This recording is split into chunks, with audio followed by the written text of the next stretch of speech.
தமிழக வெற்றி கழகத்திற்கு விசில் சின்னம் கிடைத்திருந்தது. பொது சின்னமா அதை அறிவிச்சிருந்தாங்க. அந்த கொண்டாட்டத்தின் போது சில இடையூறுகள் செய்ததா நீங்க ஒரு காணொளியை வெளியிட்டிருந்தீங்க. அதற்கு பல விமர்சனங்கள் எழுந்ததா ரொம்ப ஆதங்கத்தோட சில வீடியோக்களை போட்டிருந்தீங்க. அங்க என்ன நடந்துச்சு? நீங்க எதனால மேம் அந்த ஸ்பாட்ல இருந்து அப்படி ஒரு வீடியோ போட்டீங்க அப்படின்றத பகிர்ந்துகிட்டா நல்லா இருக்கும் மேம். ஆ.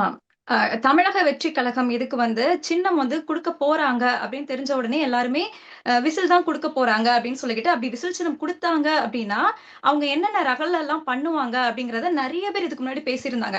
ஆக்சுவலா அவங்க என்ன பேசினாங்களோ, அததான் இவங்களுமே பண்ணியிருந்தாங்க. அது என்ன இடம் அப்படின்னா, நீங்க அந்த வீடியோ பார்த்தாலே உங்களுக்கு தெரியும். அது ஒரு தனி அரங்கமோ, இல்லன்னா பனையூர் அலுவலகமோ கிடையாது. அது ஒரு பொது இடம். ஒரு அரசு பஸ் நிக்கக்கூடிய ஒரு பஸ் ஸ்டாப். ராயப்பேட்டால இருக்கக்கூடிய எல்லோ பெஞ்ச் அப்படின்னு சொல்லக்கூடிய ஒரு பஸ் ஸ்டாப். வள்ளுவர் சிலை அப்படின்னு கூட சொல்லுவாங்க. அது நான் வழக்கமா போகக்கூடிய ஒரு பஸ் ஸ்டாப் தான். அந்த பஸ் ஸ்டாப்க்கு நான் போகும்போது அங்க பயங்கரமா கூட்டமா இருந்தாங்க. ஒரே சவுண்ட் ஒரு 100 மீட்டர் தாண்டி வந்துட்டு இருக்கும்போதே சவுண்ட் அதிகமா கேட்டுச்சு.